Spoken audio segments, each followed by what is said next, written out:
wadamada reer galbeedka waxaa ku sii badanaya dadka qaadanaya diinta suuban ee islaamka. maxaa ka jira in dumarku ay yihiin kuwa ugu badan ee soo islaamaya? warbixin arrintaas ku aadan waxaa sii ambaqaadaya walaalka xaaris.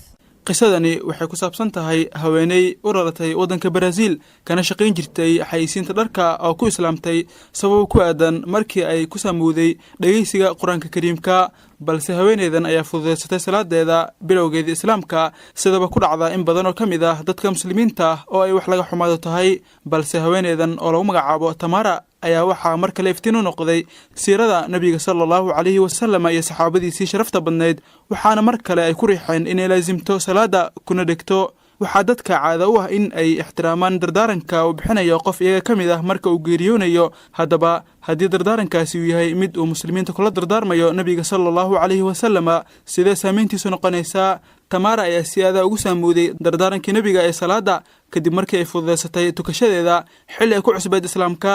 xilli ay ka sheekeynaysay sida uu nabiga sallallahu alayhi wasallam salaada uu ku daysho ugu ahaa muslimiinta ayay tilmaantay in isbedel muuqda ay mar kale siiradaasi ku samaysay nolosheeda, go-aanna ku gaartay inay laazimi doonto ilaalinta salaada oo ah xiriirka u dhexeeya addoonka iyo rabbigiisa. My name is Tamara. I've been living in UK for 13 years now, but magacaygu waa Tamara. waxaan muddo 13 sano ah ku noolahay Ingiriiska. waxaan 15 sano ka hor ku islaamay Brazil. kadib ayaan guursaday oo aan u soo guuray UK. allah mahadiye waxaan halkan ku leeyahay qoys qurux badan oo islaami ah, kaas oo la dhaqma dadka qaatay diinta islaamka. markii aan noqday haweeney muslimad ah, waxaan anigu aqoon u lahayn ku dhacay qaladaad badan muddadii aan ku sugnaa dacfigaasi, sidoo kalena aan ka tegay salaada. waxaan dareemay in goor dambe ay dhici doonaan waxyaabo badan. markii aan akhristay siirada nebigeenna oo aan arkay dhammaan tadxiyaadkii uu bixiyey nebiga sallallahu calayhi wasallam iyo sida uu u waayey dhammaan dadkii uu jeclaa ee la joogay, balse uusan waayin iimaankiisa, uu rumeeyey allah subxaanahu wa tacaala, markaas ayaan beddelay dariiqadii aan wax ku eegi jiray oo aan bilaabay inaan wax badan iska saxo. waxay Tamara dareentay isbedel dhanka nolosha ah kadib markii ay qaadatay diinta suuban. waxay ka soo gudubtay nolol maadi ah iyadoo u soo talaabtay nolosha xaqiiqiga ah ee islaamka oo ah midda iimaaniga ah oo markan ku xididaysatay ruuxdeeda. qisada haweeneydan ayaa daliil iyo fariin u ah kuwa ku dhaca dembiyada ay aan isdareensiin weyninka waxa ay ku kacayaan, sidoo kalena aan dusha u ridan mas-uuliyadda tarbiyanta naftooda iyo hagaajinteeda. haweeneydan oo u dhalatay waddanka Brazil kuna nool magaalada Birmingham ee waddanka Ingiriiska ayaa ka sheekeynaysa sida uu u bedelay islaamka kadib markii ay bilowday xijaabka iskuna xirtay tacliinta iyo shacaa'irta muslimiinta. haddaba maxay ka baratay islaamka, maxayna ku tilmaantay isbedelka uu ku beeray? Peace in my heart. You know, it shows me that everything has its value. nabadgelyo buuxda ayaan ka dareemayaa qalbigayga. waxaan arkayaa in wax waliba ay leeyihiin qiimo u gaar ah. sidoo kale waxaan arkay in wax waliba oo jira ay leeyihiin sababo ay ku yimaadaan. intaasoo idil waxaad ka egtaa qaabka aan maanta u noolahay. tusaale ahaan, waxaa wax iska muuqda ah arrimaha ku aadan ganacsiga. wax waliba waxay u dhisan yihiin qaab fudud. soo sidaas ma ahan, laakiin islaamku wuxuu i tusay dhinaca kale ee ashyaada uu ka mid yahay qiimaha uu leeyahay bini'aadamka. shimbirka hawada duulayana uu leeyahay qiimo, sidoo kalena uu leeyahay shaqadiisa. wax walibana ay yihiin abuurista alle subxaanahu wa tacaala.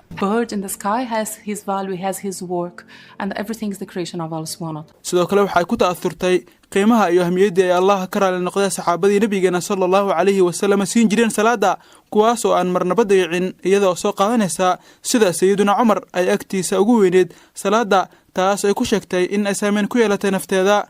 أقم الصلاة بوقتها وانهض إذا رفع الأذان الله أكبر قد دعاك الله حان الوقت حان أسبغ وضوءك وانطلق نحو السعادة والجنان سبق لها ولتحفظ سنن الرواتب باتزان إن الصلاة سعادة إن الصلاة هي الأمان. And the Sahabas as well, they're so inspiring. I cannot ever forget, I think I shed a lot of tears when Umar radiallahu anhu was stabbed. saxaabada ayaa sidoo kale ah kuwa in badan igu dhiirigeliyey salaadda ma hilmaami doono abid sababtoo ah waa waxaan aaminsanahay in badan ayaan ilimeeyey oo aan baroortay markii salaadda isagoo ku jira la dacniyey cumar binu khadaab allaha ka raali noqdee wixii ugu horreeyey uu sameeyey markii uu miirsaday wuxuu ahaa su'aashii ugu horraysay ee ay muslimiinta ka weydiiyey gudashada salaadda subax isaga oo raba salaadda middaas ayaa igu reebtay fikir badan muxuu yahay cudurdaarkaan u dukan waayey maxaan haystaa maanta maxay tahay caqabadda iga hortaagan inaan dukado oo ii diiday inaan u dhowaado xagga allah subxaanahu wa tacaala haddaba sheekada haweeneydan ayaa inay soo xasuusinaysaa weyninka iyo martabada sare ee tiirarka islaamka iyo manaahijta toosan ay ku leeyihiin quluubta muwaxidiinta waxyaabaha cajiibka ah oo allah koonkan nagu tusayo waxaa ka mid ah in haween ka soo jeeda waddamada gaalada ee reer galbeedka iyo kuwa reer bariga oo aan u dhalan islaamka ay ku tartamayaan soo gelidda islaamka xilli ay ka xoobsiibanayaan rag iyo dumar fara badan oo lagu soo barbaariyey waxay arrimahan oo idil ka markhaati kacayaan in waxyaabaha uu bani aadamka u baahan yahay uu qayb ka yahay islaamka hanuunka iyo hidaayaduna yihiin kuwa xagga allah ka ahaaday khubaro iyo falanqeeyaal ayaa iyagana sheegaya in dadka ugu badan ee ku soo biiraya muslimiinta ayuu allah laabtooda u fura islaamka ay yihiin dumarka kuwaas oo markay arkaan weyninka waxaa dhex yaala u soo gelaya koox koox xilli gaalada iyo guud ahaan cadowga diinta islaamku sheegayaan in islaamku yahay mid ku tumanaya xuquuqda dumarka أشهد أن لا إله إلا الله وأشهد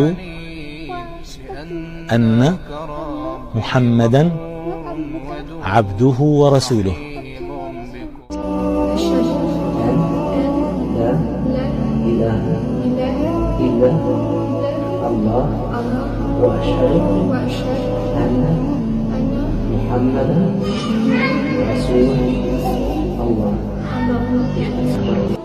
أشهد أن لا إله إلا الله وأشهد أن محمدا رسول الله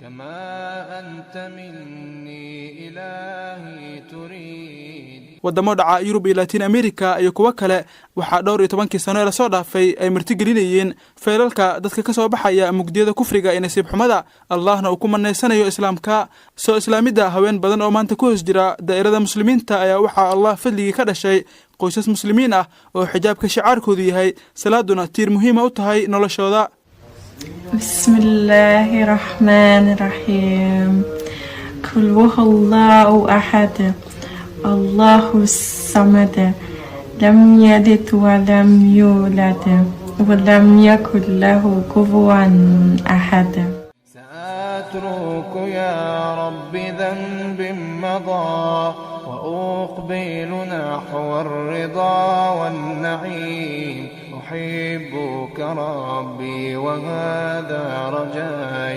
بأنك تقبلني يا كريم